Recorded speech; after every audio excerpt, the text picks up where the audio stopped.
बिस्मिल्लाहिर्रहमानिर्रहीम, अस्सलाम वालेकुम जी। मैं हूँ doctor Tahira Rubab. Coffee with doctor Tahira Rubab podcast में आपको वेलकम कहते हैं। और आज की स्टोरी एक ऐसी अनटोल्ड स्टोरी है जिसके ऊपर बहुत क्रिटिसिज्म, बहुत हर्डल्स, बहुत कुछ जो है हमारी सोसाइटी में हमें नज़र आता है। बहुत डिस्क्रिमिनेशन, स्टिग्मा, बहुत कुछ नज़र आता है। हमारे आज के मेहमान बहुत स्पेशल मेहमान हैं हमारे, और हमारी क्योंकि coffee with doctor Tahira Rubab podcast का पर्पस ही यही है कि हम उन अनटोल्ड स्टोरीज़ को और उन सोशल इश्यूज़ के ऊपर बात कर सकें जो कि अनएड्रेस्ड हैं, और उन लोगों को हम सामने लेके आ सकें जो वाकई सोसाइटी में एक डिफरेंस क्रिएट कर रहे हैं। आज की हमारे जो मेहमान हैं उन्होंने बहुत कुछ फेस किया है। मैंने ख़ुद उनके साथ काम किया है बहुत लंबा टाइम। आज भी मेरा और उसका साथ बहुत पुराना है। तकरीबन हमें 12 साल हो गए एक दूसरे के साथ काम करते हुए, एक दूसरे को सपोर्ट करते हुए, काम में भी, पर्सनल लेवल पे भी, हर जगह। तो मुझे लगा कि कुछ लोग इस तरह के होते हैं जिनका सामने आना, उनकी रियल स्ट्रगल को देखना, ताकि दूसरे लोगों से हौसला पकड़ें और जो हमारी सोसाइटी में कुछ मिसकॉन्सेप्ट्स हैं लोगों के बारे में, कुछ चीज़ों के बारे में, वो दूर होने चाहिए। ये पॉडकास्ट जो है ये ख़ास तौर पर कॉफ़ी प्लान DHFS 5 की तरफ से पावर्ड है। जो हमारे मेहमान इस वक्त हमारे साथ मौजूद हैं, उनको आपने काफ़ी सारे प्लेटफॉर्म्स पे हमारी मार्जिनलाइज कम्युनिटीज़ के लिए आवाज़ उठाते हुए देखा है, उनके लिए फ़ाइट करते हुए देखा है। और अगर नहीं देखा तो आज उनकी स्टोरी जब आप सुनेंगे तो आपको अंदाज़ा होगा कि उन्होंने कितना ज़्यादा फ़ाइट किया है, ना सिर्फ अपने सर्वाइवल के लिए बल्कि अपनी कम्युनिटी को सर्वाइव करवाने में भी उनका बहुत रोल है। और अभी भी at a very young age माशाल्लाह बहुत कुछ अचीव कर लिया है, बहुत नाम बना लिया है, अपनी इज़्ज़त बनाई है, पहचान बनाई है अपने लिए और दूसरों के लिए, बहुत काम किया है। हमारे साथ इस वक्त स्टूडियो में मौजूद हैं मून। अस्सलाम वालेकुम मून। जी वालेकुम सलाम। मून के बारे में मैं ख़ुद कुछ नहीं बताना चाहती। सबसे पहले तो मुझे मून बताइए, कॉफ़ी प्लान DHFS 5 पे आना और कॉफ़ी पीना कैसा लगा आपको? Thank you so much for the invitation. और मैं हमेशा से ही कॉफ़ी प्लैनेट को ही प्रेफर करती हूँ क्योंकि जो इनकी जो कॉफ़ी है ना, वो असल में हम जैसे लोगों के लिए बहुत ज़रूरी है। हम जैसे इन व्हाट सेंस कि वो लोग जो स्ट्रगल कर रहे हैं, जिनकी रूटीन बहुत हेक्टिक है, तो यहाँ का जो एम्बियंस और इन्वायरमेंट है और ये कॉफ़ी जो है वो आपको एक रिलैक्स मोड में ले जाता है, तो पता चलता है कि जी हाँ, हम किसी होमली इन्वायरमेंट में बैठे हुए हैं। Oh, thank you so much, such a lovely comment. And मुझे ये बताइए मून, अपने बारे में बताइए, आप कौन हैं और आप क्या करती हैं? क्योंकि मैं तो जितने भी लफ्ज़ इस्तेमाल करूँगी वो बहुत थोड़े होंगे। अच्छा जी, पहले तो मैं सिर्फ बताना चाहूँगी कि मैं और मेरे साथ बहुत सारे लोग ऐसे जुड़े हैं। तो पहले हम उस चीज़ के ऊपर बात करते हैं कि मैं क्या हूँ और मैं किस वजह से हूँ।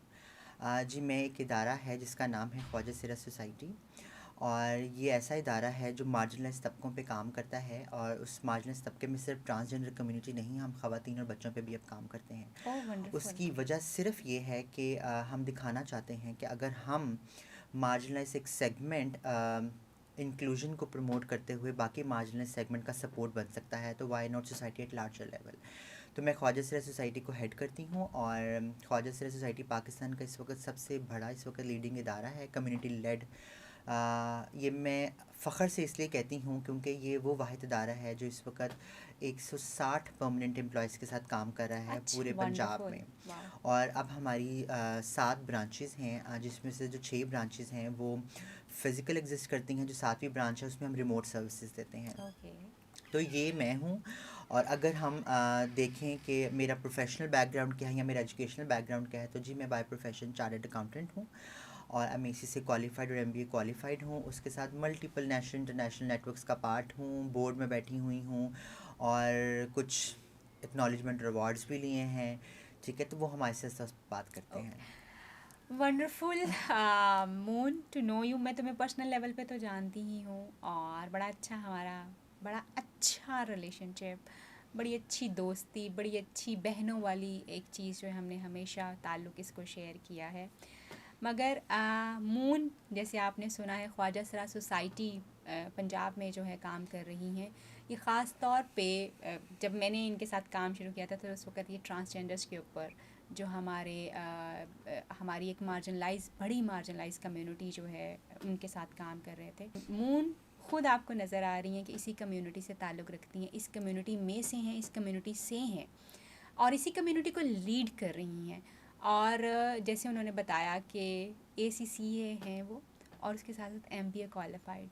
थिंक ऑफ इट, कि एक ख्वाजा सरा सोसाइटी में किस तरह एग्जिस्ट किया है, उसने किस तरह से अपने ACCA को कंप्लीट किया होगा, किस तरह से अपने MBA को कंप्लीट किया होगा, और वो क्या सारे चैलेंजेस हैं।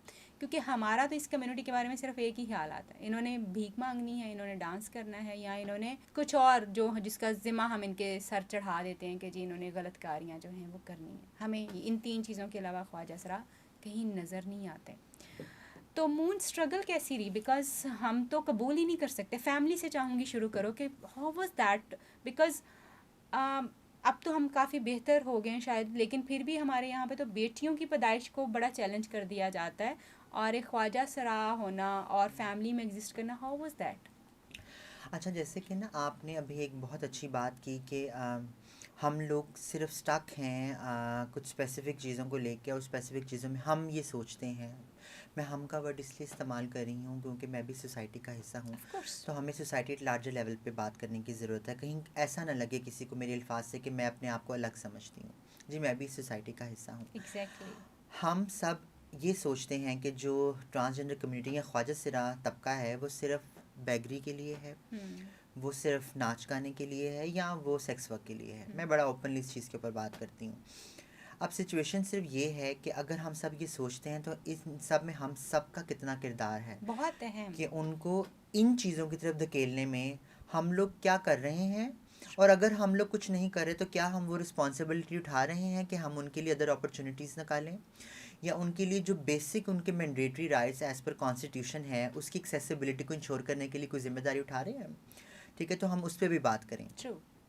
चैलेंजेस तो बहुत ज़्यादा हैं, और अगर मैं अपनी चीज़ों के बारे में बात करूं तो समराइज़ करते हुए कुछ चीज़ें ऐसी हैं कि जिसमें मैं वर्ड यूज़ करूंगी डोमेस्टिक वायलेंस का। ठीक है, मुझे बहुत ज़्यादा डोमेस्टिक वायलेंस का सामना करना पड़ा। क्यों? उसकी वजह ये है कि आपके आसपास के लोग, आपके रिश्तेदार, आपके नेबरहुड जो हैं वो आपकी फैमिली को एक्सेप्ट नहीं करने देते कि आपके घर में ऐसा बच्चा रहे या ऐसा अच्छा। बच्चा कामयाब रहे। यस। मेरे ख्याल में शायद फैमिली तो एक्सेप्ट कर ही ले, जी मगर ये जो इर्द गिर्द अल्लाह मोहल्ला है ना, जी, बिल्कुल ये बिल्कुल। और वो जो आसपास का जो मोहल्ला है वो आपको घर से निकलने पे आपकी रिस्ट्रिक्शन लगा देता है, क्योंकि आपके अंदर एक फ़ियर आ जाता है कि मैं बाहर निकलूँगी आज फिर कोई बात होगी, मैं कॉलेज जाऊँगी आज फिर कोई बात होगी, मैं स्कूल जाऊँगी आज फिर कोई बात होगी। तो वो फ़ियर से तो मैं सारी उम्र जूझती रही हूँ।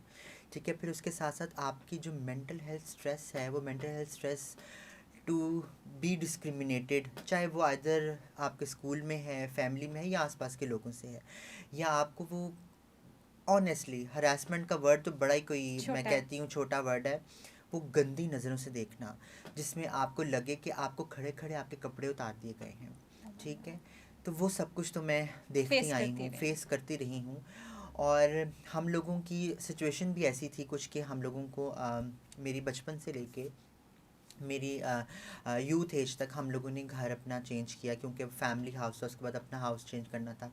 तो वो आप ये सोचें कि मैंने 3 तरह किस्म के मोहल्लों को फेस किया, अच्छा। और हर दफ़ा नई ही स्ट्रगल मुझे स्टार्ट करनी पड़ती थी ज़ीरो से। ज़ीरो से। और ये उनको बताना पड़ता था कि आप मुझे क्यों क्यों तोल रहे हैं किसी एक जगह पे या किसी दूसरी जगह पे, आप मुझे एज ए इंसान क्यों नहीं ट्रीट कर रहे। तो उसकी वजह से फैमिली प्रेशर आता था, फैमिली ने आधी रातों को घर से बाहर निकाला भी है। मैं कब्रिस्तान भी गई हूँ एक रात, और डोमेस्टिक वायलेंस वाज देयर। ठीक है, घर वालों का मारना पीटना वो था, बिल्कुल था।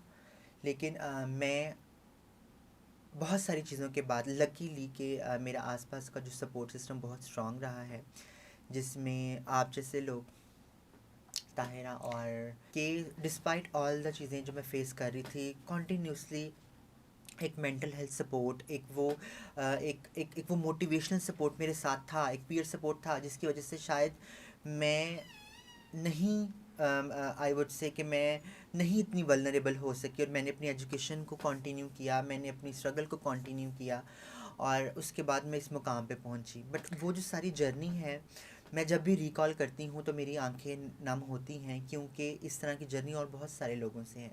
बट मैं अपने आप को लकी इसलिए फील करती हूँ कि मैं आज किसी मुकाम पे बैठी हूँ वो इन सब स्ट्रगल जो चीज़ों है के वो बाद, ज़ाया नहीं हुई। वो ज़ाया नहीं हुई। हाँ।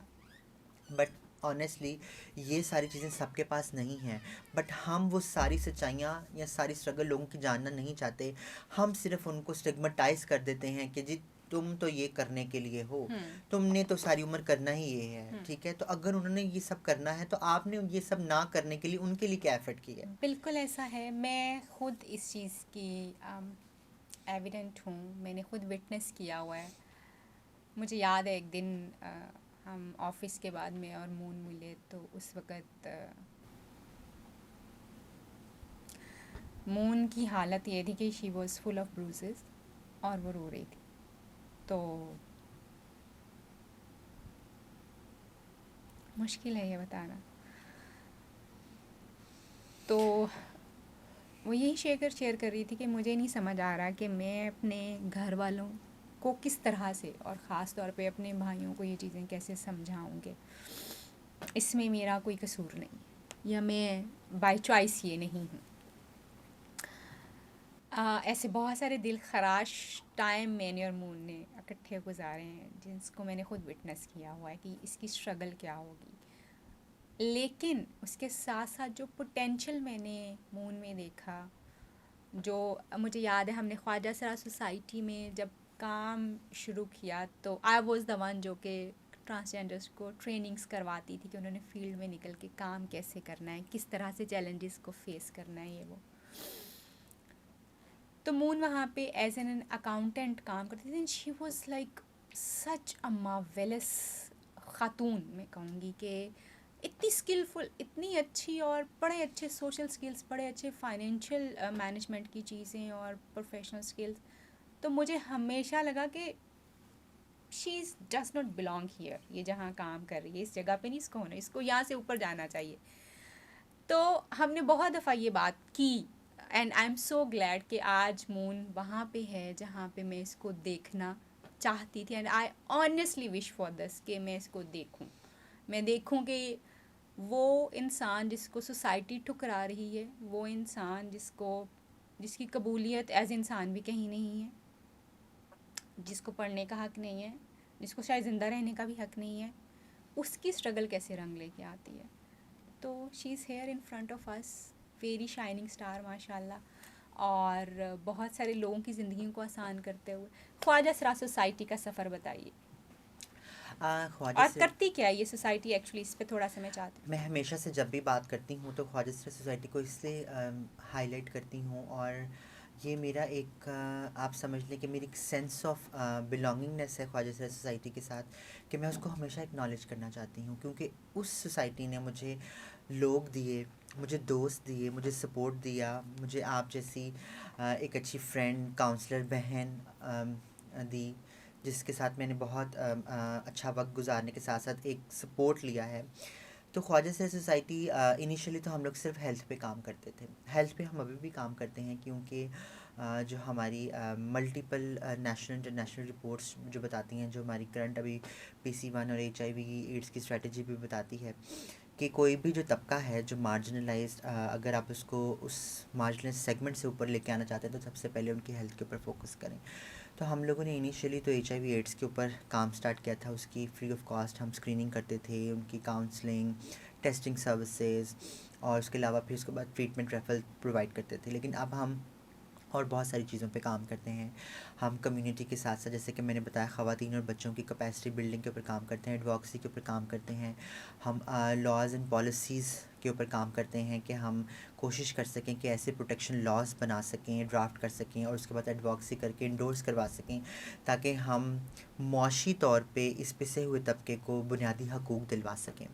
और उसके साथ साथ अब हम कोशिश कर रहे हैं कि इनको सोशो इकनॉमिक एम्पावरमेंट की तरफ भी लेके जाया जा सके। जैसे कि उसकी एक बेस्ट स्ट्रेटजी जो मेरा एक पर्सनल एक्सपीरियंस है, जब आप माशरे में इकनॉमिकली एम्पावर हो जाते हैं ना, तो अनकंडीशनली भी लोगों को आपको इज़्ज़त देनी पड़ जाती है। वो मजबूरी के हाँ, वो मारे भी मजबूरी है जी, ठीक है, वो मजबूरी हो जाती मजबूरी है। है। आप जाते हैं किसी रेस्टोरेंट के बाहर और आपके साथ आपका ड्राइवर और आपकी गाड़ी हो, तो उन्होंने नहीं देखना जी ख़तून उतर रही है, मर्द उतर रही है या ख्वाजा सरा उतर रही है, उन्होंने सैल्यूट ही करना है। सही तो सही ये सही। भी एक लोगों के रवैये बदलने का मुझे लगता है एक बेहतरीन तरीका बेहतरीन, है। एग्जैक्टली बिल्कुल ऐसा है। मून, जानना चाहती हूँ कि क्या तुम्हें भी अपने घर वाले छोड़ने पड़े, बाकी बहुत सारे और ख्वाजा सराज की तरह? जी बिल्कुल, मुझे अपने घर वाले छोड़ने पड़े और उसमें मैं जब मुझे एक रात में जैसे बता रही थी कि मुझे कब्रिस्तान जाना पड़ा, मेरे बाल काट दिए गए और मुझे मारा गया, आज भी मेरा यहाँ निशान है, ठीक है। और मैं जब भागी थी घर से और मुझे किसी ने 2 दिन तक नहीं पूछा, तो मुझे लगा कि अच्छा मुझे अब अपना कुछ ढूँढना है ना, कोई जगह रहने के लिए, तो मैं फिर वहाँ रहना शुरू हो गई। फिर मेरा कोई 15-20 दिन बाद मुझे घर से कब्रिस्तान में 15-20 नहीं, दिन? कब्रिस्तान में मैं उस रात रही, ठीक है। हुँ। फिर मुझे अपने एक फ्रेंड को कॉल करनी पड़ी, तो उन्होंने मुझे 2 दिन के लिए अपने घर सपोर्ट दिया, अपने घर शेल्टर दिया काइंड ऑफ, और फिर मुझे अपनी जगह ढूँढनी पड़ी। और 15-20 दिन बाद जब मेरे घर से कॉल्स आना शुरू हुई, मेरी वालिदा की कॉल आई, ठीक है, मेरी बहन की कॉल आई, क्योंकि हम लोग जी एक मेल ड्रिवन सोसाइटी में रहते हैं, ठीक है ना, तो वो जो मर्द का जो प्रेशर है ना, वो ख़वातीन को भी रोकता है। हुँ। फिर उन्होंने भी जब मुझे रीच आउट किया, तो मैंने उन्हें बताया कि जी मैं तो अब घर से बाहर हूँ, तो फिर मैं काफ़ी अर्सा घर से बाहर रही। फिर फाइनली डिसाइड हुआ कि जी मैं अब घर आऊँगी, ठीक है। जब मैं घर गई तो मुझे वैसा तो वेलकमिंग एटीट्यूड नहीं मिला, क्योंकि मेरे भाई ने मुझे 2 साल तक नहीं बुलाया, घर में रहने के बावजूद भी मुझे देख के उनका इग्नोर करना। और फिर भी मैं खुल के नहीं रह सकती थी उस घर में, क्योंकि मुझे अलाउ नहीं था कि मैं बाहर निकल सकूं टाइमली, या मुझे ये अलाउ नहीं था कि जैसे मुझे शौक़ है शुरू से ही सोशल वर्क करने का, एक्टिविज़्म, लोगों की मदद करने का। तो आपको पता है जब एक्टिविज़्म करना होता है तो आपकी टाइम कंस्ट्रेंट्स जो है ना, हाँ, वो उसको आपको एक साइड पे रखना पड़ता है। ट्रू, तो ट्रू। वो मुझे, मेरे लिए बहुत ज़्यादा बैरियर्स थे। फिर मुझे मेरा पहनावा मेरा बैरियर था। फिर मैं अपने लिए कोई मेकअप नहीं कर सकती थी, या ले नहीं सकती थी। तो वो कंस्ट्रेंट्स तो हमेशा से, बैरियर्स तो हमेशा से रहे। मैं अपलिफ्ट कब हुए? अपलिफ्ट तब हुए जब मैं सक्सेसफुल हो गई। ओके। मैंने वो 2 साल वहाँ पे रहते हुए मैंने यहाँ यहाँ तक भी सुना लोगों से कि ये हमारी लीडर है, ठीक है ना, जो खुद तो फैमिली सेंसिटाइज नहीं कर सकी और हमें सेंसिटाइज करने चली है, ओके। ठीक है। बट मैंने वो भी फेस किया और मैंने वो भी फेस किया। फिर मेहनत, आपको पता है, फिर वो तो रब का भी लिखा है कि मेहनत करो फल मैं दूंगा। तो मैंने वो मेहनत और स्ट्रगल की, मैंने फैमिली को भी फेस किया और सोसाइटी को भी फेस किया, उसके साथ साथ अपनी कम्युनिटी को भी फेस किया। Very nice. मून, मुझे ये बताइए कि आपकी कम्युनिटी के बारे में कुछ मिथ्स मशहूर हैं, बिल्कुल। कुछ चीज़ें काफ़ी ज़्यादा, मे बी वो गलत इन्फॉर्मेशन हो, मे बी वो सही इन्फॉर्मेशन हो। आई रियली वांट कि आप उसको करेक्ट करें अगर वो ऐसा कुछ है। आप लोगों का, मैं तो क्योंकि इस कम्युनिटी को बड़े क्लोजली जानती हूँ, काम किया है, मुझे इशारों पे खड़े हुए बहुत सारे ट्रांसजेंडर जो हैं मुझे बड़े अच्छे तरीके से जानते हैं। तो हाँ, आप लोगों का जो कम्युनिटी नेटवर्क है, how it works and how it is strengthen, इसकी स्ट्रेंथ क्या है बेसिकली? अच्छा, हमारा जो कम्युनिटी का नेटवर्क है ना, उसकी एक छोटी सी हिस्ट्री है। वो हिस्ट्री आई थी 1800, जब 70-71 में क्रिमिनल ट्राइब एक्ट्स आए थे। उसके बाद एक ना सपोर्ट सिस्टम डेवलप हुआ था। उस सपोर्ट सिस्टम में कम्युनिटी ने ही कम्युनिटी को सपोर्ट करना शुरू किया था, क्योंकि तब इनको एज़ पर कलोनियल एरा जो है, इनको क्रिमिनलाइज कर दिया गया था। ये लोग झुंड में नहीं रह सकते थे और इनको कहा गया था कि ये लोग, इनको जला वतन कर दिया जाए, ठीक है। लेकिन फिर उन्होंने अपने ग्रुप्स बनाए और उस ग्रुप का नाम, उस कल्चर को इन्होंने बनाने की कोशिश की कि हम एक दूसरे को सपोर्ट करें। उस कल्चर को इन्होंने नाम दिया हिजड़ा कल्चर और ख्वाजा सिराज। अब साउथ एशियन कंट्रीज़ में कुछ जगह पे इसको हिजड़ा कल्चर कहा जाता है और स्पेसिफिकली पाकिस्तान में से ख्वाजा सिराज कल्चर कहा जाता है। उस कल्चर की एक सपोर्ट सिस्टम की खूबसूरती तो है, वो ये है कि जी वहाँ पे आप अपने दुनियावी रिश्ते बना लेते हैं, जिसमें आप भाई भी बनाते हैं, आप बहन भी बनाते हैं। जो गुरु है वो चेले बनाता है, मतलब कि चेला इज़ काइंड ऑफ लाइक उसकी औलाद है, और चेला जो है, और चेले का जो गुरु है वो उसके बाप की जगह होता है। तो वो सपोर्ट सिस्टम तो है। वो सपोर्ट सिस्टम कुछ जगह पे तो बड़े अच्छे तरीके से चल रहा है और कुछ जगह पे उसमें भी नेगेटिव प्रैक्टिसेस जो हैं वो शुरू हो गई हैं। Is it mandatory for every Khwaja Sara कि उसका कोई गुरु होना चाहिए या अगर नहीं? हम ख्वाजा सिरा की बात करें तो इट इज़ मैंडेटरी, अच्छा। क्योंकि अब हमें इस चीज़ को अंडरस्टैंड सबको करने की ज़रूरत है कि अब 2 आइडेंटिटीज़ हैं, एक है कल्चरल आइडेंटिटी और एक है जेंडर आइडेंटिटी। ओके। अगर आप खुद को सिर्फ ट्रांसजेंडर आइडेंटिफाई करते हैं और ट्रांसजेंडर वुमेन या मेन के अम्ब्रेला में कहीं फॉल कर रहे हैं तो इट्स फाइन, ठीक है। लेकिन अगर आप साथ में ये कह रहे हैं कि जी मैं ख्वाजा सिरा रिकग्नाइज भी हूँ, तो फिर आपको कल्चर का पार्ट बनना पड़ेगा, और उसकी छोटी सी रस्म होती है, उस रस्म को करके आप उस कल्चर का पार्ट बनते हैं। बट स्टिल हमें इस चीज़ को अंडरस्टैंड करने की ज़रूरत है कि हम पाकिस्तान में रहते हैं, और अगर मैं अपने आप को सिर्फ ट्रांसजेंडर आइडेंटिफाई करती हूँ और इस कल्चर का पार्ट नहीं बनना चाहती, ठीक है, तो उस कल्चर में भी आपको एक वेलकमिंग एटीट्यूड नहीं मिलता। ओके, और ये मैं यानी वो कम्युनिटी भी आपको ऑन नहीं करती नहीं करती जी, बिल्कुल एक्सेप्ट नहीं करती, ना वो आपके साथ चलेंगे, ना वो आपकी बात और मानेंगे, ना ना ही आप कभी जब आपको उनकी ज़रूरत होगी नहीं, सपोर्ट बिल्कुल की तो वो बिल्कुल नहीं कर बिल्कुल नहीं जी, पाएंगे। बिल्कुल नहीं। वो सबसे पहले ये पूछा जाता है कि हाँ जी, आप किसकी चेला हैं, अच्छा। आपका गुरु कौन है। हम्म। और जब कोई गुरु बताता है तो वो फिर एक सर्टिफाइड हो जाता है कि अच्छा जी ये इस कल्चर का हिस्सा है, तो चलो let's start support to her. तो वो है, और चूंकि मैं एक बड़े पैमाने के ऊपर काम कर रही हूँ उस कम्युनिटी के लिए, तो मुझे फिर ट्रांसजेंडर को भी ओन करना है और फॉजिसरा दोनों कल्चर को को ही भी ऑन जी, करना। बिल्कुल। अच्छा, मुझे ये बताइएगा मून के ये जो हम कहते हैं कि व्हाट डू यू थिंक कि ये कितना रोल है सोसाइटी का, क्योंकि आप खुशकिस्मतें पड़ गई हैं लेकिन एक बड़ा नंबर ट्रांसजेंडर का है, यानी हम गिन सकते हैं कितने पढ़े लिखे ट्रांसजेंडर हैं, जी, ये बिल्कुल गिनना आसान है। बिल्कुल। मगर जो नहीं पढ़ सके, जो एजुकेटेड नहीं हम्म, हैं, वो कितना यानी है, ये तो अभी बहुत, मैं कहती हूँ ये बड़ी अच्छी बात है कि you people are making a history actually, कि जैसे हम अगर आप खुद दो चार लोग जो हमारे अभी बड़ी बड़ी पोस्ट के ऊपर इधर उधर माशाल्लाह काम कर रहे हैं, अगर आप उनके नाम लें ताकि हमारे सुनने वालों को ये पता चले कि सिर्फ ये मून नहीं है, मून के अलावा भी हमारी कम्युनिटी के कुछ ऐसे लोग हैं जो कि बड़े अच्छी अच्छी पोस्ट के ऊपर बैठे हुए काम कर रहे हैं, और प्रोवाइडेड कि अगर हम इस कम्युनिटी को सपोर्ट करते हैं, इसके लिए भी वही दरवाजे खोलें जो हमने यहाँ के मर्द और औरत के लिए खोले हुए, तो मेरे ख्याल में वो जो हम कहते हैं कि जी ये हमसे अलग हैं, ये और कोई हैं, ये तो शायद वो डिफरेंस जो है वो ख़त्म होगा। काइंडली उन लोगों को मेंशन जी कीजिए वैसे तो। बिल्कुल। बहुत सारी ऐसी बेस्ट प्रैक्टिसेस गुड एग्जांपल्स हैं जिसमें पाकिस्तान की पहली ट्रांसजेंडर डॉक्टर सारा गिल हैं, ठीक अच्छा, है। Very nice. फिर उसके साथ पाकिस्तान की पहली ट्रांसजेंडर लॉयर हैं, ओके। ठीक है, जिनका नाम निशा राव है। ओके। फिर अगर हम इस्लामाबाद में आ जाएं तो पाकिस्तान की ऐसी पहली ट्रांसजेंडर ख़तून आयशा मुग़ल। उस आयशा मुग़ल ने मैं असल हम we are very good friend. उस आयशा मुग़ल ने पूरी दुनिया में हिस्ट्री बनाई। और जब यूएन की सीडा कमेटी जब बैठी थी पार्लियामेंट में, तो पूरी दुनिया में सिर्फ एक पाकिस्तान की ऐसी प्रैक्टिस है कि एक ट्रांसजेंडर कमेटी ने उसमें से एक ट्रांस पर्सन को चूज़ किया और गवर्नमेंट के साथ जाके बैठ के उस सीडा कमेटी में पूरी दुनिया के पार्लियामेंट में एक ट्रांस ने पाकिस्तान को रिप्रेजेंट रिप्रेजेंट किया। के, वाओ वेरी तो ये एक नाइस। बहुत बड़ी हिस्ट्री उसने बहुत बनाई। बड़ी। फिर उसके साथ शहज़ादी रॉय हैं जो अभी लोकल गवर्नमेंट में बैठी हुई हैं अच्छा, वेरी कराची नाइस, में। Very nice. फिर अगर हम लाहौर में आ जाए तो लाहौर में अब हमारे पास ट्रांसजेंडर डॉक्टर भी हैं, डॉक्टर सादिया सलार। उन्होंने किंग एडवर्ड से जो है अपनी ग्रेजुएशन की है और वहाँ पे टॉप भी किया है अच्छा, अच्छा। लकीली।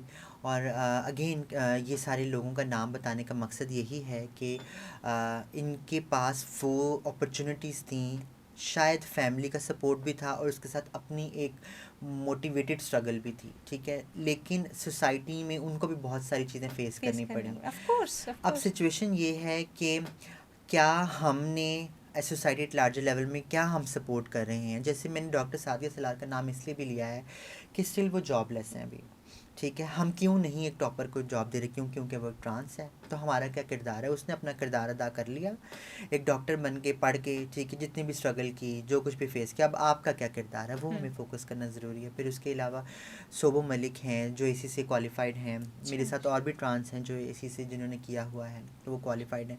अगेन वो इतनी विजिबल नहीं है क्योंकि वो कंड्यूसिव स्पेसेस नहीं हमने दी, वो इनेबलिंग इन्वायरमेंट हमने नहीं दिया लोगों को कि आएँ सामने और हमारे साथ शाना बशाना बैठ के काम करें। फिर रीम शरीफ हैं जिस वक्त गवर्नमेंट के 18वें स्केल पे जो है हमारा जो प्रोटेक्शन डिपार्टमेंट यूनिट है इस्लामाबाद का, उसको as a coordinator head lead कर रही हैं और वो वाओ, गवर्नमेंट की पोजीशन के ऊपर है। ज़बरदस्त। यानी जिन लोगों को अपॉर्चुनिटी मिली, मगर उन्होंने ऑफ कोर्स चैलेंजेस तो उन्होंने भी बहुत ज़्यादा फेस किए, because to be a trans and to live as a trans, to progress as a trans is a challenge. ये आसान काम नहीं है, ये वो काम नहीं है कि बिल्कुल आप कहें कि जी ओ हो मैं तो ट्रांस हूँ और मुझे तो ऐसी एक्सेप्टेंस मिली है कि हाथों हाथ लोगों ने उठाया और हाथों हाथ मेरे लिए हर चीज़ जो है वो आ गई है।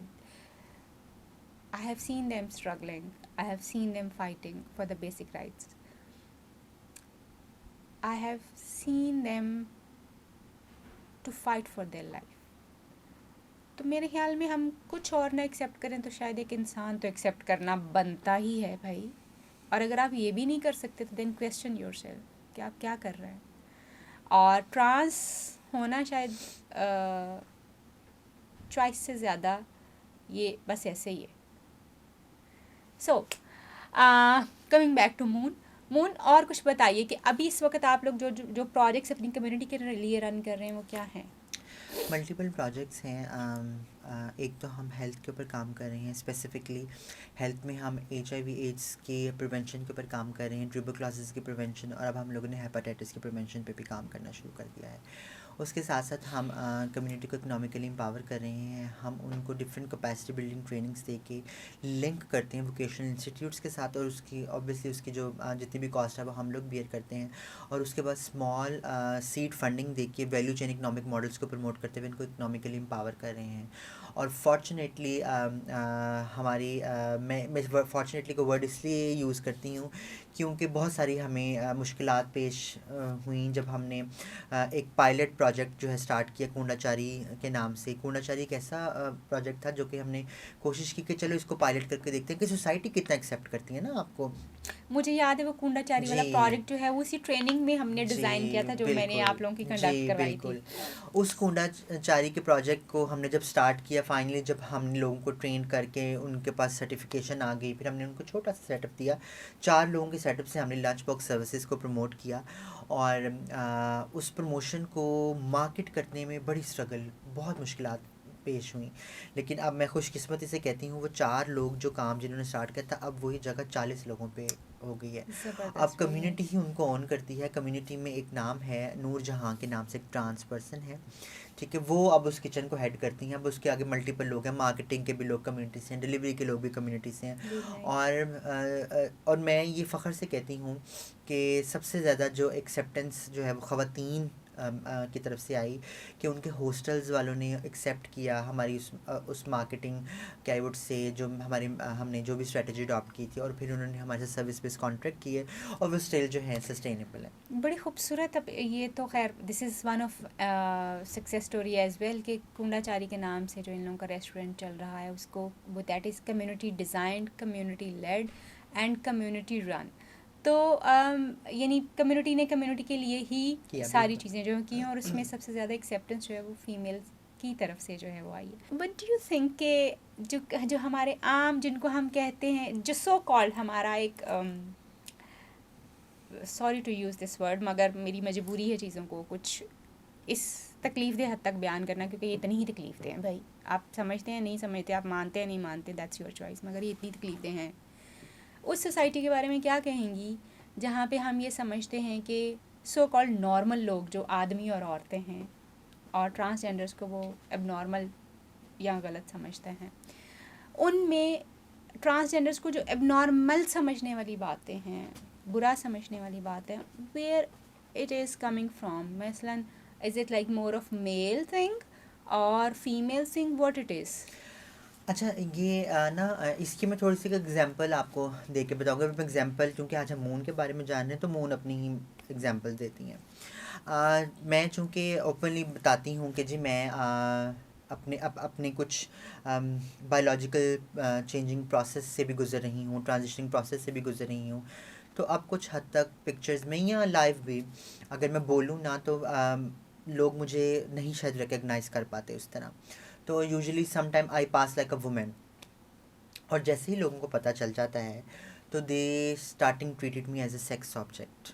ओके. और वो डेफिनेटली हमारी जो मेल सोसाइटी से है.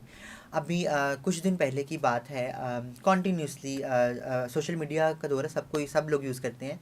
तो कॉन्टीन्यूसली एक बंदा, वैसे तो बहुत सारे हैं, लेकिन एक होता है ना, एक स्पेशली नोटिसेबल एक इंसान हो जाए कि यार ये तो बंदा पीछे ही पड़ गया है, ठीक है ना. तो वो कॉन्टीन्यूसली, आप मैरिड हैं, आप सिंगल हैं, आप मैरिड हैं, आप सिंगल हैं, आप मैरिड हैं, आप सिंगल हैं. फिर फाइनली आई जस्ट डिसाइडेड कि मैं इसको बता दूं, भाई ये तुम अपना टाइम वेस्ट कर रहे हो, ठीक है ना. तो मैं अभी ना मैरिड हूँ, ना मैं किसी रिलेशनशिप में, मैं एक ट्रांस पर्सन हूँ. तुम शायद कुछ गलत सोच रहे हो, क्योंकि अभी मैं मैरिटल स्टेटस में नहीं आ सकती, और हमारा कानून भी नहीं कहता ये. तो जब मैंने उसे बताया कि ट्रांसजेंडर वुमेन हूँ, ठीक है, तो उसने मुझे क्या कहा, कहता है कि ट्रांसजेंडर वुमेन है तो फिर तो तुम्हारे बहुत सारे यार होंगे. ये प्रॉपर वर्ड यूज़ किया गया कि बहुत सारे यार, मतलब व्हाट डज दैट मीन, कि आपका गंध तो यहाँ है, ठीक है, आपने तो अपनी मतलब आप पहले एक औरत समझ के भी मुझे आप हरास कर रहे हैं ना, कॉन्टिन्यूसली पूछ रहे हैं कि आप सिंगल हैं या आप मैरिड हैं। फिर आपको जब पता चल गया ये ट्रांस वुमन है, तो आपने तो ऑब्जेक्ट बना लिया कि अच्छा फिर तो तुम्हारे बहुत यार होंगे, ठीक है ना, तो चलो मुझे भी कंसिडर कर लो। मतलब आप लोग हमें गलत कह रहे हैं ना, ठीक है ना। गलत तो यहाँ है, गलत तो उस सोच में फंस गया है। अरे भाई, अगर मैं नहीं रखना चाहती किसी मर्द के साथ दोस्ती, या मैं नहीं रखना चाहती रिलेशनशिप, तो वो मेरी चॉइस है ना, ठीक है। और मेरी चॉइस है, तुम कैसे उस चॉइस को चैलेंज करते हुए मुझे फोर्सफुली कह रहे हो कि नहीं फिर तो तुम्हारे मल्टीपल यार होंगे, तो मुझे भी ठीक रख है, लो। तो मुझे भी अब तुम रख लो, ठीक है। तो ये हमारी सोसाइटी का जी एक माइंडसेट है। और मैं ये तो सिर्फ मैं आपको सोशल मीडिया की बता रही हूँ, मैं बहुत सारी जगहों पे ऐसे देखती हूँ। मतलब मैं I don't want to disclose some name, ठीक है ना। इवन कि हमारी कुछ सिविल सोसाइटी ऑर्गेनाइजेशंस और गवर्नमेंट इंस्टीट्यूट्स भी, ठीक है, कि आपसे लोग पूछते हैं अच्छा फिर आप 6 बजे के बाद क्या करती हैं, ठीक है। तो भाई 6 बजे के बाद मेरी पर्सनल लाइफ है, why would I disclose in front of you. मैं क्यों बताऊँ आपको मैं 6 बजे के बाद क्या करती हूँ। मैं घर में सोती हूँ, खाना बनाऊँ, अपनी माँ के साथ रहूँ, ठीक है। और हाँ, एक और चीज़ आपको बता दूँ कि चूँकि मैं अब अपनी फैमिली में रहती हूँ, ठीक है ना, ऑल दो कि हम सारे बहन भाइयों ने अपने अपने सेपरेट, क्योंकि अब्बा जी ने इतनी जायदाद छोड़ दी थी कि हम अपने अपने घर बना चुके हैं, ठीक है। और जब हम अपने घर बना दिए तो वो हम एक दूसरे के साथ आते जाते रहते हैं, और मैं और मेरा एक भाई जो हम वो इकट्ठे रहते हैं। तो यूजुअली मुझे पसंद है अपनी माँ के साथ और बच्चों के साथ, अपने भाई के बच्चों से टाइम स्पेंड ज़्यादा करना, तो मैं घर जाके फिर उस तरह की एक्टिविटीज़ में इन्वॉल्व होती हूँ। तो लोगों को जी ये बात भी हज़म नहीं होती, मैं फैमिली में रहती हूँ। जब मैं उनको बता दूँ कि मैं ट्रांस हूँ, तो अच्छा तो वो फिर आप एक्सपेक्ट कहाँ। करते हैं कि तुम अलग यस, रहती होगी कहीं ना कहीं। जी, ठीक है। और फिर आपसे वो पूछते हैं अच्छा तो आप कहाँ रहती हो, तो मैं अगर अच्छा मैं बताऊँ कि अच्छा मैं यहाँ रहती हूँ, या मैं इस एरिया में रहती हूँ, ठीक है ना। अच्छा तो हम कब आ सकते हैं। ओ भाई, का क्या मतलब कब आ सकते हैं। फिर आपको बता दें कि जी हम फैमिली में रहते हैं, जो ऐसा कैसे हो सकता है। लिटरली लोग ऐसा कहते हैं आई कैन कम्प्लीटली अंडरस्टैंड। कि कहाँ फंस गए हैं मैम आप ये लोग। आप इस चीज़ को अंडरस्टैंड करें भाई, कि अगर कोई बेस्ट प्रैक्टिस आ गई है, या ये सिर्फ मैं नहीं हूँ, मैं नाम ले सकती हूँ ऐसी ट्रांस के जो फैमिलीज के साथ अब रह रही हैं, ठीक है। तो खुदारा उनको उनकी रहने फैमिली के दें। साथ रहने दें। हाँ, आप उनको अगेन स्टिग्मेटाइज करके आप लेबल कर रहे हैं कि जिसके तो मल्टीपल यार हैं, ये बात आप मेरे भाई के साथ कर दे तो वो तो मुझे फिर बाहर निकालने पे और मजबूर हो जाएगा। मे बी जान से भी मार दे, यू जी, नेवर नो, यू नेवर ठीक है। नो। तो आप अपना ये सोच, इस गंद को यहाँ से ख़त्म करें। बिल्कुल। अच्छा, ये बड़ी खूबसूरती से आपने बड़ा क्रिटिकल पॉइंट जो है ना वो उठाया है कि ये this is very common practice. और मैं ये समझती हूँ कि जिस माशरे में आज तक औरत अपने बेसिक राइट्स को नहीं पहुँच पाई, वहाँ पे ट्रांसजेंडर कम्युनिटी का अपने बेसिक राइट्स को फाइट करना तो बनता है। तो वो वहाँ पे आप देख सकते हैं कि वो स्ट्रगल कितनी डिफरेंट हो सकती है। मून, अभी खूबसूरती से तुमने बताया कि फैमिली में आप रहती हो। कभी हमारे दिमागों में ये चीज़ होती थी कि आप लोगों को तो जो आपकी कम्युनिटी ना वो ले जाती है, और अभी भी शायद बहुत सारे लोगों के दिमाग में ये बात है कि जो आपकी कम्युनिटी होती है they just take that child from the family, जो आइडेंटिफाई हो जाता है कि अच्छा ये तो ख्वाजा असरार ट्रांसजेंडर जो है वो है, ये मुखन्नस है, ये जो भी है, यानी एक थर्ड जेंडर जो है उसमें फॉल कर रहा है, तो उसको तो इज़ इट ट्रू और व्हाट इट इज़ एक्चुअली। अच्छा, मैंने जब से और होश क्या ये संभाला आपके है, साथ भी हुआ है? मैंने जब से होश संभाला है, और जितना भी मैंने कल्चर को देखा है, या मैं कल्चर में बैठी उठी हूँ, तो मैंने आज तक ऐसी कोई प्रैक्टिस नहीं देखी कि ख्वाजा सरा लोग या बड़े जो गुरुज हैं वो खुद से जाके किसी के घर में कहें कि जी ये बच्चा हमें दे दो। हुँ। मैं अगर अपनी बात करूँ, अगेन चूँकि हम मून की बात कर रहे हैं तो हुँ, अपनी बात करती हूँ, हुँ। कि जब आप अपने जैसे लोग या हुँ, अपने लिए एक साजगार माहौल ढूंढ रहे होते हैं हुँ। ना, तो आप घूमते घुमाते उस कल्चर में चले ही जाते हैं। अच्छा, क्योंकि आपको अपने लोग का मतलब ये वो लोग जो जो आपको आपको कबूल करे। एक्सेप्ट करें हाँ, जैसे आप हैं, अच्छा। तो आप चले ही जाते हैं। अगर वो फैमिली डिसऑन कर दे तो भी आपने चले ही जाना है घूमते घुमाते वहाँ पे। अगर तो फैमिली डिसऑन नहीं कर रही और आप किसी वजह से आपको घर छोड़ना पड़ा, भागना पड़ा, तो आप अपने जैसे लोगों के साथ ही रह जाके रहना पसंद करते हैं। ऐसा कोई कानून नहीं है या ऐसी कोई पावर नहीं है उनके पास कि वो जाके बचा कर लें। मैंने सारा अपना अब लाइफ एक्सपीरियंस और अपने इर्द गिर्द के लोगों का एक्सपीरियंस बताया। हो सकता है कुछ अंडर प्रिविलेज्ड एरियाज़ में ऐसा होता हो, लेकिन ऐसा मेरी आई प्रैक्टिस ऐसे ऐसी नहीं नहीं है। है। कभी ज़िंदगी में तुमने इन चीज़ों को ऑप्ट करने की कोशिश की जो कि जिसके बारे में लोग ये कहते हैं कि ट्रांसजेंडर कम्युनिटी बैगिंग के लिए है, सेक्स वर्क के लिए है और डांस के लिए है। तुम्हें कभी लगा कि you are just made for this? अच्छा, मैं एक बड़ी एक अच्छी बात कहूँगी, अल्लाह पाक मेरे वालिद को जो है जन्नत अता करे। मेरे वालिद साहब की ना डिस्कशन अभी तक हमने की नहीं, ठीक है ना, क्योंकि जब हम बात करते हैं ना सपोर्ट सिस्टम की, तो मैं उसमें अपने वालिद की कुछ स्टेटमेंट्स हैं, वो चूँकि अब हमारे साथ नहीं हैं, उनको अब 14 साल होने वाले हैं हमें हमारे साथ छोड़े हुए। तो जब उनको कहते थे ना आसपास के लोग, तो उन्होंने मुझे मेरे पे कभी हाथ नहीं उठाया, उन्होंने मुझे कभी मारा नहीं। यानी ये चीज़ तुम्हारे अंदर बचपन से ही हुँ। ऑब्जर्व हो गई हुई थी जी, कि दैट्स बिल्कुल, हाउ यू आर। बिल्कुल, ठीक ओके है। ओके। और बहुत से आपके आस-पास के क्लोज़ रिलेटिव्स जो कि अब मिलते हैं, अब सर पे प्यार भी देते हैं, सब कुछ है, वो लोग भी कंप्लेन करते थे। तो मेरे वालिद को मैंने उन लोगों को कहते हुए सुना था कि फिर आप लोगों ने ऐसी औलाद जम के दिखानी है, देखना इसने दुनिया को दिखाना कि ये कौन है। और यस, ठीक है ना, वो एक ऐसा फ्लेम है जो अभी तक मेरे अंदर चल रहा है कि देखेगी दुनिया। दुनिया देखेगी और दुनिया देख रही है बहुत। कभी आप मून के फेसबुक पेज पे जाएं तो आपको नज़र आएगा कि मून का काम क्या है माशाल्लाह, और किस तरह से how she is leading on every possible platform and how she is fighting for herself, for her community and for of course for our nation. Because ये लड़ाई सिर्फ उसकी अपनी नहीं है, ये लड़ाई एक ऐसी कौम की है जहाँ पे वो शायद इस कौम का हिस्सा बन के यहाँ पे लोगों को और दुनिया को ये दिखाना चाहते हैं कि यार हमारी कौम तो ऐसी है कि हमें कबूल करती है, हमारी कौम तो ऐसी है जो हमारे साथ रहती है, हमारे साथ बैठ के खाती है, हमारे साथ बैठ के उठती है। सो it's not only the fight of moon, actually it's the fight of this nation. तो एक तो वो एक स्टेटमेंट मेरे माइंड में है, वो मुझे एक मोटिवेटेड फ्लेम है मेरे लिए कि वो आग है कि जी वो दिखाना है। उसके साथ जब वो मेरे साथ इंटरेक्ट करते थे ना, तो वो मुझे कहते थे कि ना बेटा तलीम बहुत ज़रूरी है, ठीक है ना, तलीम हासिल हो जाएगी ना तो देखना ये तुम्हारे लिए तलवार का काम करेगी, क्योंकि जब तुम्हें कलम चलानी आ जाएगी ना तो तुम हर मुश्किल से लड़ सकोगी। तो वो चीज़ें ना मेरे दिमाग में हमेशा से रही हैं। और जब ये मैं ये जो जब ये फ्लेम मेरे अंदर जब जल रही थी, तो जब भड़की और ये इसमें मुझे एहसास दिलवाया कि वालिद साहब की बात बिल्कुल ठीक थी। जब 2017 में मैं एशियन पैसिफिक में नॉमिनेट हुई और मैंने वो पाकिस्तान में पहली दफ़ा वो अवार्ड लेके आई एज अ लीडर और as a HIV health worker, जो कि पाकिस्तान में चाहे वो कोई मर्द हो, औरत हो, ट्रांस हो, किसी कोई कभी नॉमिनेट नहीं हुआ था। वो मैं नॉमिनेट हुई और मैं वो जीत के आई अवार्ड। वाह, वेरी नाइस, माशाल्लाह। और उसके बाद मैंने जब लोगों का एक बदलाव देखा, और सेकंड बदलाव मैंने तब देखा जब मैं कोविड जैसे ही ख़त्म हुआ और I was invited bye global fund. Global fund हमारी दुनिया का एक ऐसा आलमी इदारा है जो कि जो below the poverty line countries हैं या अंडर डेवलप्ड कंट्रीज़ जिनको हम कहते हैं, वहाँ पे इन्वेस्ट करता है स्पेसिफ़िकली कुछ डिजीज़ में, ताकि उनकी हेल्थ कंडीशंस ठीक हो सकें। तो जब मैं वहाँ गई, मैं इनवाइट की गई और वहाँ पे एक पैनल हुआ।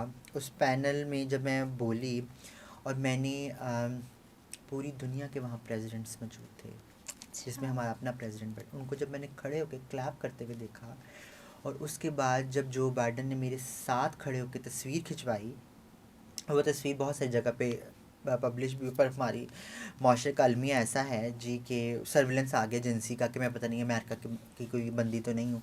खैर वो भी मैंने उस चीज़ से भी डील किया, वो एक सेपरेट एक जर्नी है। तो उसके बाद भी बड़ा चेंज आया, और वो एक ऐसा आप समझ लें टर्निंग पॉइंट था जब फैमिली एक्सेप्टेंस भी स्टार्ट हो गई। तो फिर मुझे फिर रिकॉल हुई कि मेरे वालिद ने कहा था कि जी यही तुम्हारी अल्टीमेट जो है कोप अप मैकेनिज़्म है, इसी से तुमने जीतना है। तुम्हारी तालीम, तलीम तुम्हारी, और तुम्हारी तुमने जब आवाज़, दुनिया को दिखाना है कि तुम काम कौन हो नहीं हो। और तुम जैसा कोई नहीं है, हम्म। ठीक है ना, तो वो अलग अपने आप को दिखा के अपने काम से, अपनी चीज़ों से, वो भी आपको एक्सेप्टेंस मून दिलवाता है। इतना कुछ फेस करते हुए कभी हिम्मत तो टूटती होगी, और बिल्कुल। फिर क्या चीज़ थी जो हौसला देती थी कि नहीं? अम, बहुत सारी ऐसी चीज़ें हैं, छोटी छोटी भी हैं और कुछ बड़ी भी हैं। चूँकि लाइफ में देखा बहुत कुछ है, तो इतनी आप समझ लें, सख्त का वर्ड पता नहीं मुझे यूज़ करना चाहिए कि नहीं चाहिए, लेकिन स्ट्रॉन्ग तो मैं हूँ कि मैं चीज़ों को कभी कभी लेट गो भी कर जाती हूँ कि अच्छा चलो ठीक है, इट्स फाइन, अगर बाकी लोग समझ गए हैं तो ये चीज़, ये सिचुएशन भी ये लोग समझ जाएंगे। तो कभी कभी कुछ ऐसी चीज़ें हैं जो आपको तंग करती हैं, ठीक है, और वो बहुत छोटी भी हो सकती हैं। जैसे कि मैं आपको अभी बताती हूँ, एक मुझे लगता है ये पहला पॉडकास्ट है भाई जिसमें आंखें नहीं खुशक हो रही ऑनेस्टली। हालांकि मैं मून को बहुत अच्छे तरीके से जानती हूँ। मैं, आप कह सकते हैं कि हम बहुत अच्छी सहेली हैं। ज़िंदगी का बहुत अच्छा बुरा टाइम हमने साथ गुजारा है, लेकिन मून को इस तरह से देख के ना, आई कांट, कि ये इतना है कि मैं वो देख सकती हूँ कि वो उसने क्या जिया है बेसिकली। सल्यूट है मून तुम्हें, थैंक और यू। तुम जैसे बहुत सारे और लोगों को जिन्होंने ये जर्नी तय की है। It's not easier, I know, जगह जगह पे कांटे हैं, जहाँ जगह जगह पे पत्थर है, बहुत मुश्किल है, but you are the shining star माशाल्लाह। Yes, thank you for the appreciation and acknowledgement. और मुझे ऐसा लगता है कि अब हम सबको सिस्टम्स को ऐसा स्ट्रेंथन करने की ज़रूरत है कि कोई भी वो वाली ज़िंदगी ना जिए जो हमने जी, क्योंकि हर कोई इतना स्ट्रांग नहीं है, ट्रू। हर कोई इतना ताकतवर नहीं है, या हर किसी के पास कोई मोटिवेशन या मोटिवेट करने वाली कोई लाइन नहीं है अपने वालिद की या अपने घर वालों की। और खुदा से गिला होता था। ऑनेस्टली मैंने कभी भी अपने रब से कोई गिला नहीं किया, ऑनेस्टली, ठीक है। और क्योंकि ना मेरे रिलीजियस बिलीव्स ना थोड़े, आई डोंट नो, लोग कहते कंजर्वेटिव में हैं, लोग कहेंगे। हाँ ठीक है ना, तो ना मैं ज़रा ना वो हूँ उस टाइप की कि जी बस कर लेना कबूल, कि जी रब की मर्ज़ी है ये, ठीक है ना, तो कर लो कबूल। तो मैं हमेशा से, मेरा वो वाला सिस्टम भी रहा है कि जी आजमाइशें तो अल्लाह ताला अपने ख़ास बंदों पे डालते हैं, ज़रूर मैं ख़ास हूँ। वाह वाह। तो वो चीज़ भी मुझे अभी रियलाइज़ करवाती है कि मेरा वो अल्लाह ताला पे वो ट्रस्ट, वो फेथ, ठीक है ना, वो कितना इम्पॉर्टेंट है। और मैं ये लोगों को भी समझाती हूँ और बताती हूँ कि अगर कुछ गड़बड़ है तो उसमें भी कोई बेहतरी है, ठीक है ना, और अगर गड़बड़ नहीं है तो उसमें भी कोई बेहतरी है। तो सब चीज़ों को ना खुले दिल से एक्सेप्ट करना आना चाहिए। और यही वो चीज़ है कि अगर लाइफ में कोई छोटी से छोटी बात भी या कोई बड़ी से बड़ी बात भी मुझे बुरी लगती है ना, तो मैं उसको रब की मर्ज़ी समझते हुए उस आजमाइश में कूद जाती हूँ कि चलो लेट्स सी क्या होता है, अब क्या होता है, ठीक है ना। तो वो अल्हम्दुलिल्लाह अल्हम्दुलिल्लाह वो नैया पार ही लग जाती है जी, ठीक है ना। तो वो तवक्कल जी मेरा बड़ा है, ठीक है। और दूसरा ना एक और चीज़ है, मैं चूँकि सुन्नी बरेलवी फैमिली से बिलोंग करती हूँ, तो उसमें मेरे जो अब्बू के पीर मुर्शिद हैं, वो तो हयात हैं। वो मेरे अब्बू जब डेथ हुई थी उनसे कुछ देर पहले ही उनका भी विसाल हो गया था। तो उनके साहबजादे ने मेरे भाई को एक लाइन कही थी, बड़े भाई को, जिस वक़्त वो मुझे मार पीट के तो मुझे लेके गया था घसीटते हुए, उनको बताएं कि ये इस्लाम के ख़िलाफ़ है। क्यों? क्योंकि उसको लगता था कि जो ख्वाजा सरा कम्युनिटी है इसने तो गलत काम करने हैं, इसने नाचना शुरू कर देना है, तो बताएं जी इसको कि इस्लाम में क्या क्या। उन्होंने सिर्फ मेरे भाई की सुनी, उन्होंने मेरी तरफ देखा और मैं कॉन्टीन्यूसली रो रही थी, रो रही थी, रो रही थी, रो रही थी। तो उन्होंने मुझसे पूछा, बच्चा आपने कुछ कहना है? मैंने सिर्फ उनको एक लाइन कही कि जी मुझे नहीं पता इस्लाम क्या कहता है क्या नहीं कहता, बट इस्लाम ये ज़रूर कहता है मुनाफ़क़त नहीं करनी, ठीक है। तो जो मेरे अंदर है वो मेरे बाहर है, तो उसको एक्सेप्ट करें। मुझे आज भी याद है, उन्होंने मेरे माथे पे बोसा दिया और मेरे बड़े भाई को कहा, ये कुदरत है, कुदरत को नहीं तुम छेड़ सकते। वो भी मेरी लाइफ का एक्सेप्टिंग टर्निंग पॉइंट था फैमिली में। ऑल्दो मेरे भाई ने उसके बाद भी मुझे 2 साल तक बात नहीं की थी, ठीक है, लेकिन हाँ मतलब कबूल था कि घर रह ले, खाना खा ले, रोटी खा ले, वो सारा कुछ, लेकिन ठीक है। Thank you so much moon, अपनी ज़िंदगी की हम्म, ये सारी चीज़ों को दिखाने के लिए। कहीं कुछ ऐसे लोग मिले होंगे जिन्होंने हिम्मत तो बढ़ाई होगी। कौन लोग थे? बिल्कुल, एक तो बिल्कुल मेरे सामने बैठी हैं, जिन्होंने मेरी आप ऑलरेडी आप इस बात को बता चुकी हैं कि कुछ ऐसी सिचुएशंस थी, कंडीशंस थी कि एक ऐसा वक्त भी आ गया था कि मैं कोशिश करती थी कि मैं अपना टाइम जो है बाहर ज़्यादा स्पेंड करूं। घर मत जाऊंगी, घर जाऊंगी तो आज भी कोई डंडा पड़ेगा, आज भी कोई मार पड़ेगी, या आज भी कोई बहस तो छिड़ेगी घर में, ठीक है ना। और यूजुअली वो तब होता था जब रात के खाने पे सब लाउंज में इकट्ठे होते थे, तो मतलब वो 2 नवालों के बाद आपका खाना बंद हो जाना और सब सडनली स्टार्ट हो जाना, तो वो एक फ़ियर था। तो वो उसमें थैंक्स टू अल्लाह ताला कि उन्होंने आप जैसी बहन दोस्त के साथ मिलवाया। फिर कुछ लोग और हैं, मेरे कुछ फ्रेंड सर्कल हैं, और मेरी बहन उसका बड़ा किरदार है। और उसके साथ साथ मैं एक्नॉलेज करूँगी अपने बहनों को भी, ठीक है। उन्होंने मुझे कभी एहसास नहीं होने दिया, या कभी उनकी नज़र ने भी मुझे एहसास नहीं होने दिया कि उनको मेरे साथ चलते हुए, उठते हुए, बैठते हुए कुछ शर्मिंदगी है, वेरी नाइस। ठीक है। हालांकि ये बड़ा नाजुक रिश्ता है, बहुत बहुत नाजुक नाजुक। रिश्ता, तो उन्होंने जो मुझे कभी एहसास नहीं होने दिया। और एंड ऑफ कोर्स मेरी अम्मी, ठीक है ना, उन्होंने मुझे कभी नहीं कहा घर छोड़ दो, उन्होंने मुझे कभी नहीं कहा कि मैं मजबूर हूँ, उन्होंने मुझे कभी नहीं कहा कि मैं क्या करूँ, उन्होंने मेरे सामने कभी ऐसे लफ्ज़ इस्तेमाल नहीं किए।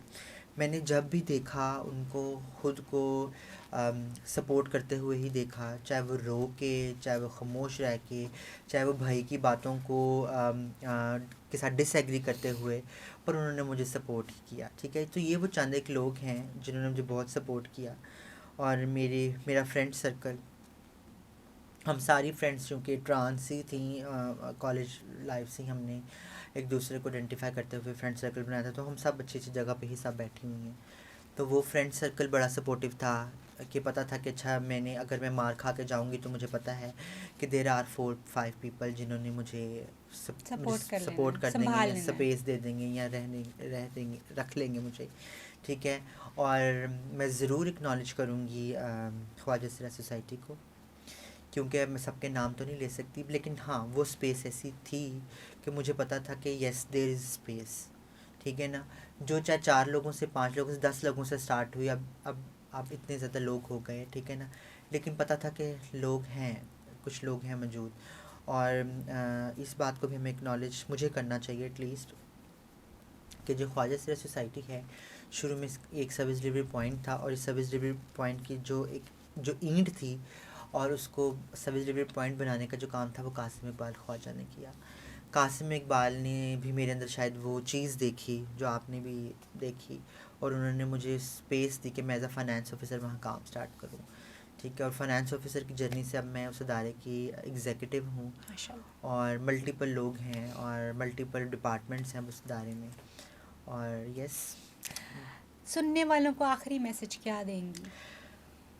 मैसेजेस तो बहुत ज़्यादा हैं, बट चूँकि मैं जैसे बता चुकी हूँ मेरी रिलीजियस बिलीव्स बड़े स्ट्रॉन्ग हैं, और चूँकि हमारा माशरा भी जो जज्बाती है ना, और बस उन्होंने हर चीज़ जो है वो इस्लाम के पैरामीटर में ही तोलनी है। तो जी हम सब का अगर अकीदा है, ये आप किसी भी फ़िक़े में देख लें जाके जी, अगर हम सब का अकीदा है कि रब की मर्ज़ी को अगर पता नहीं हिलता तो एक्सेप्ट करें, ये भी रब की मर्ज़ी है, और इसका ज़रा रब की मर्ज़ी ही एक्सेप्ट करें। ट्रस्ट मी, दिमागों में चेंज आएगा। Thank you so much moon, मुझे इस मून से मिलाने के लिए। और आई एम सो सॉरी, बड़ी दिल खराश यादें मैंने तुम्हारी ताज़ा करवाई, उसके लिए मैं माजरत चाहती हूँ, लेकिन ये जानना और समझना ज़रूरी था कि how it is to be a trans, and how it is to live as a trans, and how it is to be from the community and to work for the community, ताकि देखने वाले लोग जो हैं उनका नज़रिया, उनका नुक्ता नज़र जो है वो बदल सके, और हम वो कहते हैं, आप वो बुराई को भी कहने के लिए एक हदीस है ना, कि अगर आप उसको हाथ से रोक सकते हैं तो आप उसको रोकें, ज़ुबान से रोक सकते हैं रोकें, नहीं रोक सकते तो दिल में एटलीस्ट उसको बुरा ज़रूर कहें। इस बात का मतलब ये नहीं कि ख्वाजा सरा एक बुराई है, इस बात का मतलब ये है कि ख्वाजा सरा को अगर आप ओपनली एक्सेप्ट नहीं कर सकते तो एटलीस्ट दिल में उनको इंसान होने का मार्जिन तो दे सकते हैं। यहाँ से स्टार्ट करें, चेंज आएगा। ये हम ही जैसे मुंह से ही खाते हैं, हमारी तरह ही सोते हैं, हमारी तरह ही बातें भी करते हैं, कोई चीज़ डिफरेंट नहीं है, कुछ भी डिफरेंट नहीं है, ज़रूरतें भी हमारी जैसी हैं। अगर आप अपने जैसा समझेंगे, इंसान समझेंगे, तो कबूलियत आसान हो जाएगी। और जब कबूलियत आसान हो जाएगी तो शायद इन लोगों की तकलीफ़ें जो कि हमारी वजह से बहुत बढ़ गई हैं, जनरल कम्युनिटी की वजह से बहुत बढ़ गई हैं, उनमें थोड़ी सी कमी ज़रूर आएगी। अपना और अपने प्यारों का ख्याल रखिए और हर किसी की तरफ एटलीस्ट टॉलरेंस का लेवल जो है ना, या टॉलरेंस का नज़रिया जो है वो ज़रूर रखें। टॉलरेंस कबूलियत नहीं है, मगर बर्दाश्त करना ज़रूर है। आपसे फिर मुलाकात होगी coffee with doctor Tahira Arbab podcast में, किसी नई स्टोरी को इंट्रोड्यूस करवाएंगे। तब तक के लिए अल्लाह हाफिज़। मून और मून जैसे लोगों की सपोर्ट के लिए आपकी अच्छे कमेंट्स का इंतज़ार रहेगा। खुदा हाफिज़।